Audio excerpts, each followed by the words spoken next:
If you are looking different in your iPhone shopping journey, the iPhone 17 Pro Max has you covered. It's not just that fetching cosmic orange, the unexpected hue heat of Apple's eye-dropping event. Apple's iPhone 17 Pro Max features a fresh design with new materials and a broad and bold product spanning camera plateau that adds a distinctive flair to what had become a somewhat tired design. Inside, the changes are no less significant, from the powerful A19 Pro chip to the new vapor chamber supported heat management system, which enable enough performance to support every peak and valley of your experience. If you are fixated on cameras, the iPhone 17 Pro Max will not disappoint. There are now finally three 48-megapixel lenses that support a wide range of shooting styles.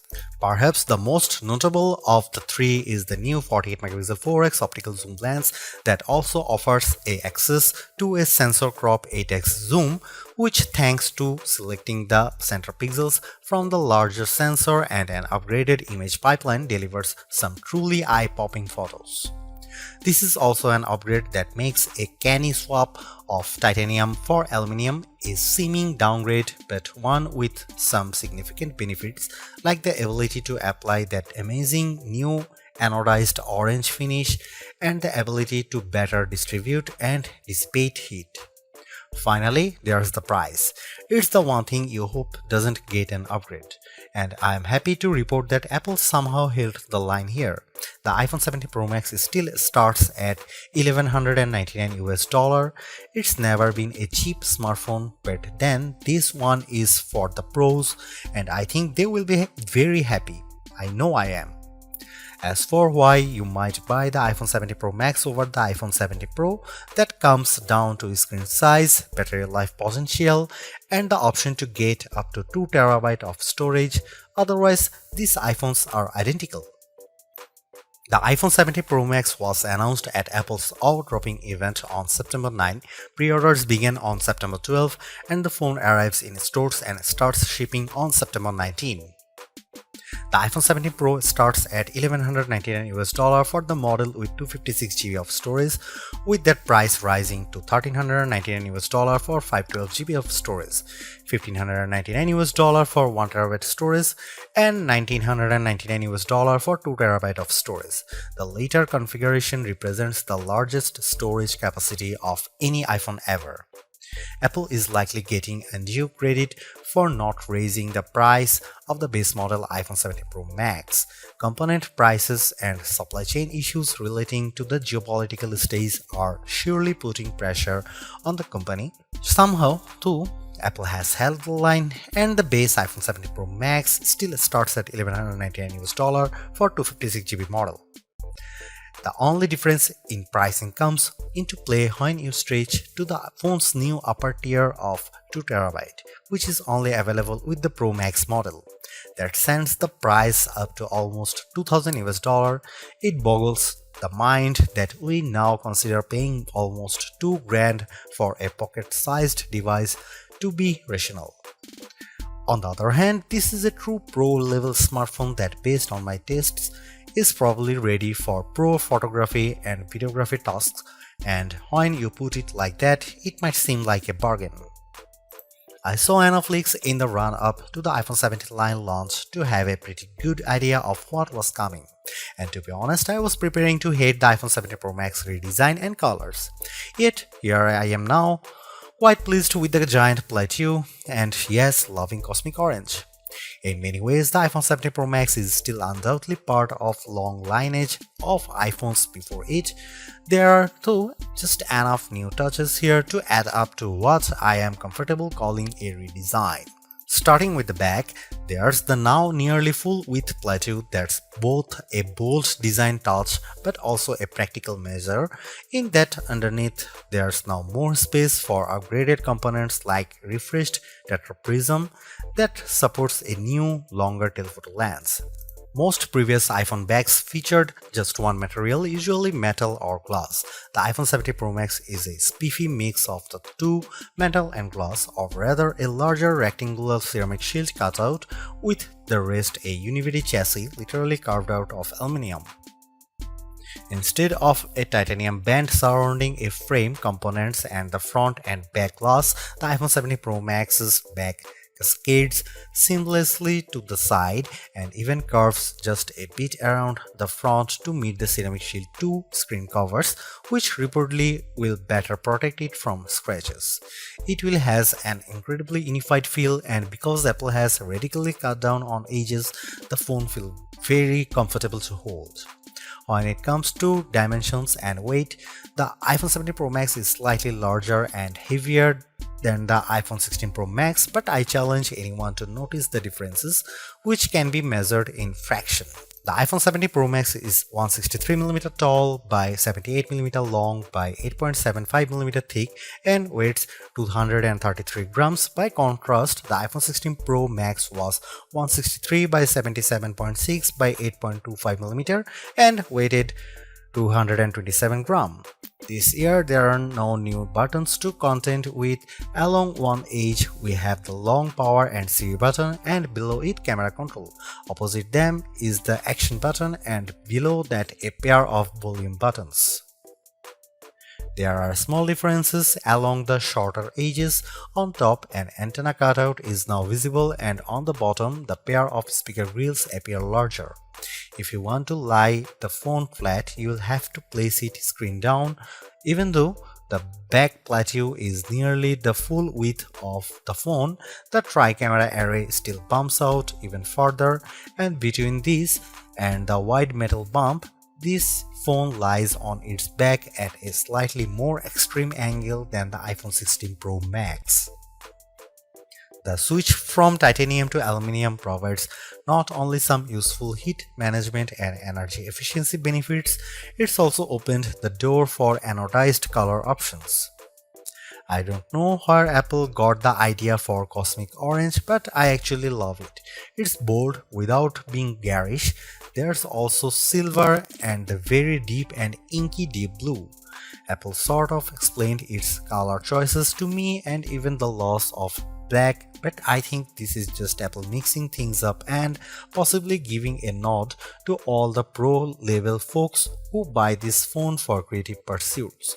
Orange is a color that will get you noticed. iOS 26's liquid glass interface might lead you to assume there has been some radical display overhaul, so much glow, shiny and artificial transparency. However, that would be mostly wrong. The platform update does change the look, but it's all still working with the same materials. The iPhone 17 Pro Max's expansive 6.9-inch Super Retina XDR OLED is largely the same as last year's, featuring a resolution of 2868 by 1320 pixels for a density of 460 ppi. The ProMotion technology still automatically ranges from 1Hz to 120Hz, and it's always on, which means that even when you are in bed, you can make out the time and have glanceable notifications. It's not though exactly the same screen. This display now ranges up to 3000 nits, that's 1000 more than the last model. In my side-by-side tests, the iPhone 17 Pro Max is more visible in direct sunlight. This effect is assisted by a new reflective coating, meaning the light bouncing off the screen is also less noticeable. There's a nice and not necessarily insignificant upgrades. With a narrow bezel, the Super Retina display comes precisely close to meeting that orange metal, with a vast expanse of color and entertainment interrupted only by the pill-shaped dynamic island. Made up of the new center stage camera and Face ID sensors, it remains a useful space for live information, but it's also sometimes a black blob cutout in games, videos, and photos. I find the information it provides useful, so I do not mind it much, but I was also hoping for a redesign that might have shrunk the thing by 50%. This is a minor quibble, and I'm sure that, like me, you probably won't notice or be bothered by it very much. Apple's redesigned plateau is not just an aesthetic choice, it's a practical one. Underneath that now larger raised platform is a lot of technology, including a new tetraprism to support Apple's longest and highest resolution telephoto lens ever. It's simply one highlight of a stellar iPhone 17 Pro Max camera system. There are a total of 4 cameras, with Apple calling the rear trio fusion cameras. The main camera is 48 megapixel, ultra wide is also 48 megapixel, and telephoto also 48 megapixel with 4x optical, and the selfie camera is 18 megapixel. Those specs only tell half the story. In general, you are not shooting at the full frame 48 megapixel resolution, or rather you might be using all 48 million pixels to produce a high quality 24 megapixel or even 12 megapixel to produce an 8x optical quality sensor crop. The ultrawide will by default shoot 12 megapixel macro photos. In virtually every instance, this is a case where less is more. Apple uses all that pixel information and its remarkable image pipeline to deliver fantastic photos with true life colors and exquisite detail. Here are some camera samples of the iPhone 17 Pro Max.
Few things contributes to the new look and feel of the iPhone 17 lineup as much as iOS 26.